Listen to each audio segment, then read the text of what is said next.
Hello, my name is Gavin Spur. I'm a graduate student at Eastern Washington University and the music teacher here at Longfellow Elementary School. The purpose of this video is to show how I utilize a loop pedal in my classroom, and hopefully you'll gather some ideas to use it indoors as well. So sit back, relax, and enjoy.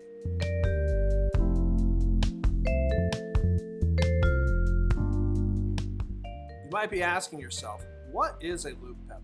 Well, a loop pedal is a phrase looper where you program a phrase into the machine and it will continuously play it on a loop. It comes in two different types. There are stomp boxes, and then there are loop stations. This technology is typically used by guitar players, however, it can be utilized by any kind of musician. Digital audio workshops also have looping technology that you may utilize as well.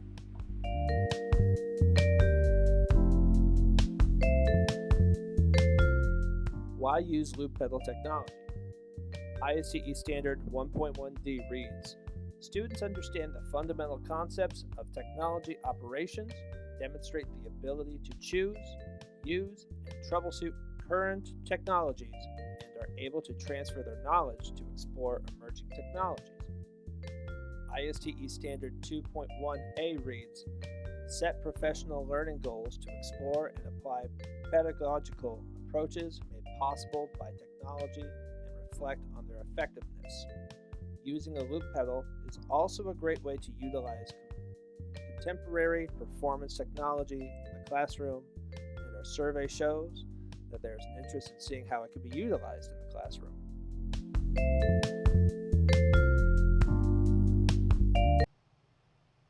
To begin your loop, you will simply stomp on the box and you'll start playing your phrase.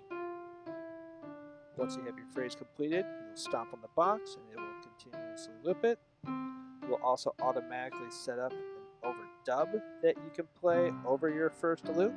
Once that's finished, you step on the box again and it will play both loops together.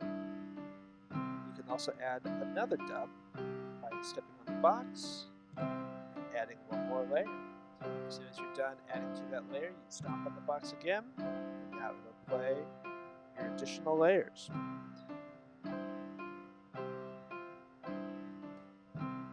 To end the loop, you just simply double tap on the box, it will stop playing, and then of course, once you're done with your recording, press and hold to delete your recording.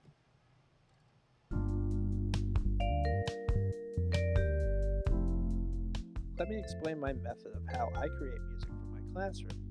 First, I identify a song, such as Black Snake. Next, I analyze the harmony. Once the harmony is analyzed, then I create my own orchestrations through the loop pedal and create a backing track to the song.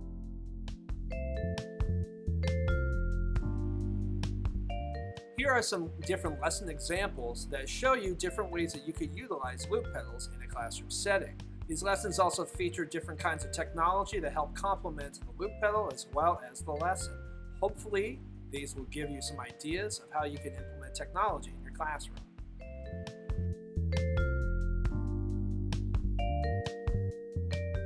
For this lesson, we'll be using a Boss RC1 loop pedal. As you can see, it begins with a microphone on a stand hanging right inside the piano. This is a Shure SM57 microphone and it is connected from an XLR cord through a XLR to 1/4-inch adapter into the loop pedal and then out into a NUX guitar amplifier. So this is a really straightforward lesson. All I really need to do is just analyze the music, and then I start my loop, play the piano, and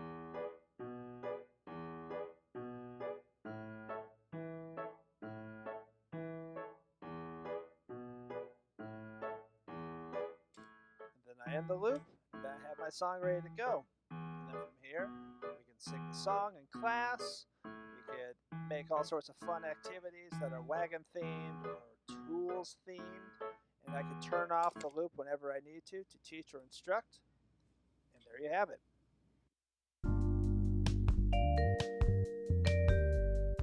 For this lesson, we will be focusing on the Boss RC30. This is the unit that I use in my classroom. Now, as you can see, this isn't a stomp box, but this is actually a loop station. And what's great about this is it has all sorts of extra features, including looping effects, 2 tracks, a memory bank, a drum machine, and then a microphone for you to plug in case we want to record some acoustic instruments. The song that we will be focusing on is called Black Snake. However, at my school, I did not have a black snake. Instead, I have a rubber blue frog. So we sing this as Blue Frog. So once I've analyzed the song, I will begin by setting the tempo. And the click will start to go. I'm going to change the drums to something more suitable to the groove I'm about to make.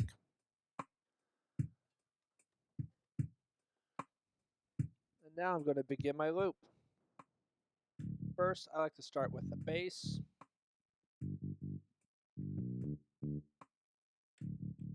Now the bass is recorded. I'm now going to decide for another layer. It seems like I'm going to choose a syn clavier.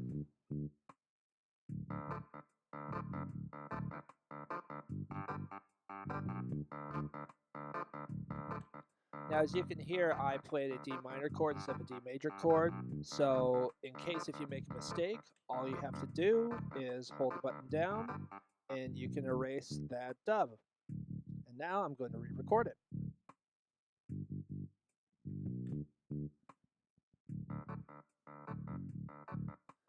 And there's that D major.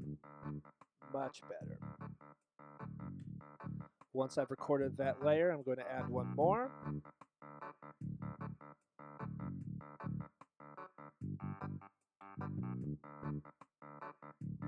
As you can see, for each time that I hit the record button, a red light for record always turns on. I have 3 layers: bass, clavier, and an organ. Now what I'm going to do is I'm going to switch to the second track. And what I like to do here is I like to take a song melody and put it on this track here. As you can see, I'm going to record the melody on the electric piano.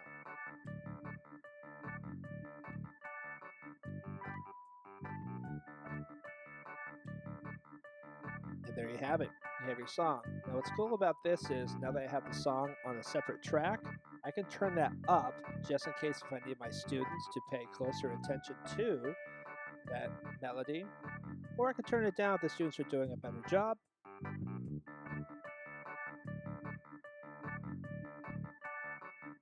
If I want my students just to focus on the melody, I could turn down the first track with the background, and I can turn it back up again. I can also get rid of the drums if I just want to focus on harmony and melody. Or you can bring the drums back in. And what's cool is there's also some special effects that you can do with this. Some of them include a step phaser,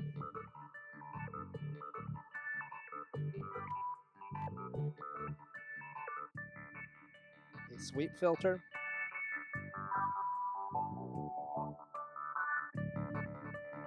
a tempo delay,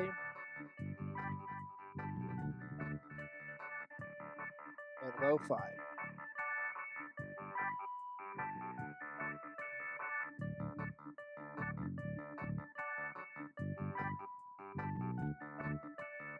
Now, anytime I want, I could stop either track. I just turned off 2, and now I've turned off 1.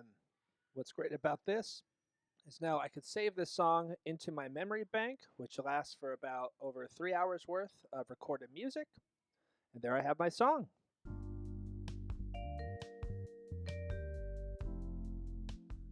For this lesson, we'll be focusing on the Boss RC500. As you can see, this is also a loop station, much like the previous RC30. However, this has even more features than the unit prior. This lesson will also feature some supplemental technology, including a MIDI controller, an audio interface, and then a digital audio workshop. The digital audio workshop I chose was BandLab for education because it's free and I wanted to stick with something that was cost effective. The song that we'll be focusing on today is Gently Sleep from the Recorder Karate Curriculum. Now, I know some of you are thinking, well, there's already pre-recorded material for that. Why would I need a loop station for this? Well, I decided to get a little creative with this, and I want to share with you some of the features that you can use to teach other things beyond just the recorded curriculum. So just like last time, what we're going to do is I'm going to set the metronome, and I'm going to tap in the tempo, and it will be some drums playing a beat.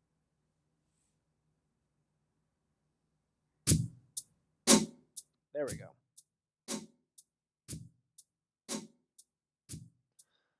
Now I'm going to set it back to recording on the tracks.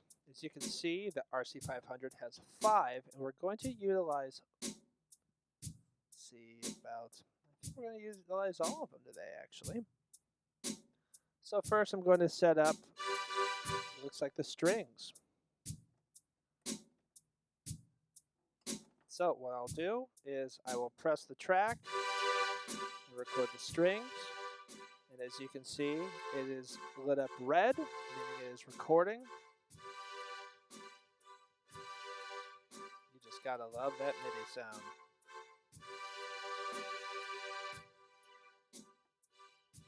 And we have the first track recorded.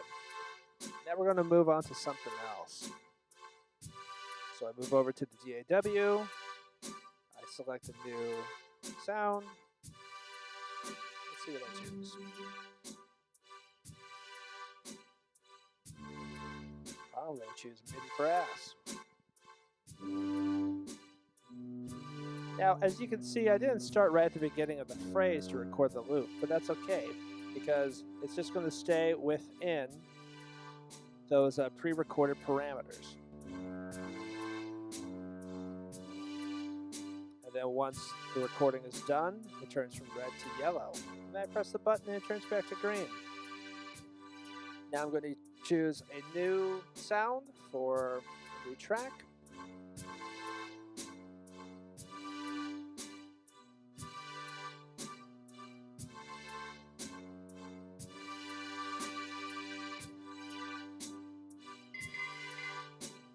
Sounds like I'm choosing percussion, but I needed to change which octave I was in, which is something that you need to keep in mind when using a MIDI controller and a DAW.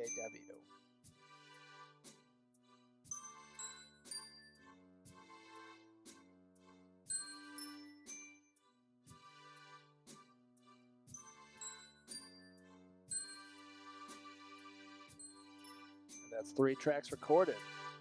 Moving on to the 4th.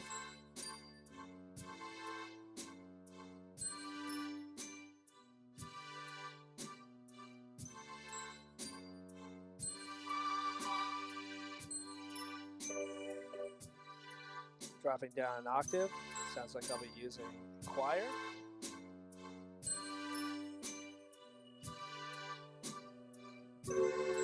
Now something I want to mention is using this DAW is a little tricky because what's really important about using any looping station or pedal is timing is very important.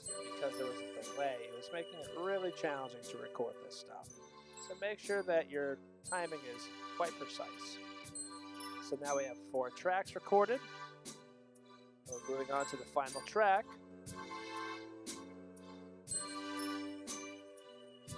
Which of course will be the melody. And we're going to choose the flute for the melody.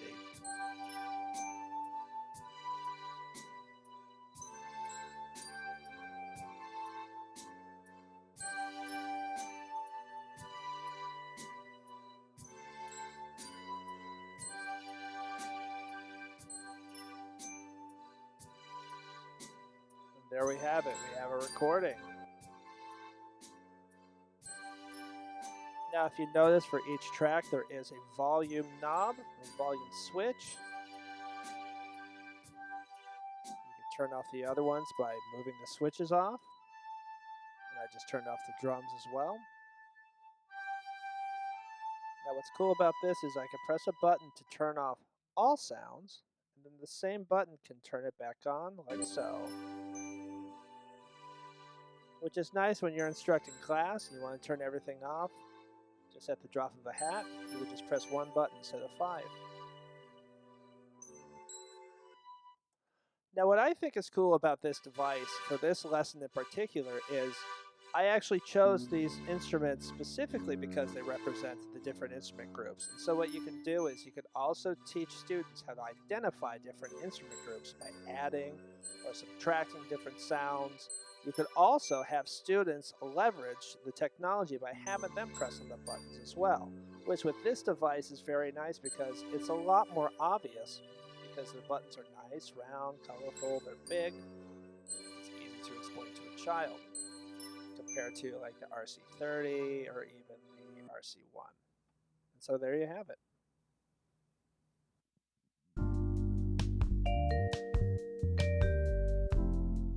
The last lesson for the video will feature the RC30 again. This lesson is going to be focusing on how to use the loop station for an instrumental setting, say for beginning band or for beginning strings. The lesson that I'm going to show is how I use the loop station to have a warm-up track for my ensembles. So just like last time, we're going to set the tempo. It'll play a click, and then I'm going to change the drums to something more suitable for my taste. And then I'm going to begin with the bass playing an arpeggio. Next, I'm going to add some organ.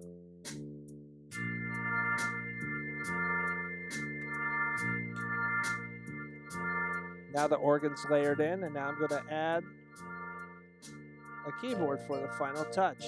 Oh, not just any keyboard, vibraphone. And there you have it. This is a backing track that I use for my beginning bands, and also I have a similar one for strings, where we do a call and response exercise as a warm-up.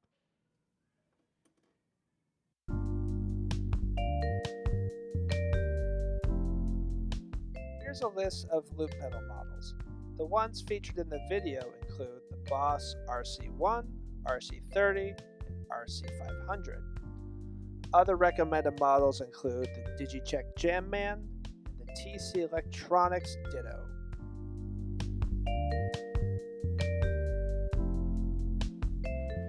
Thank you for watching this presentation. If you have any questions, comments, or concerns, please contact me through the district email. Once more, thank you for watching, and I hope you all start looping.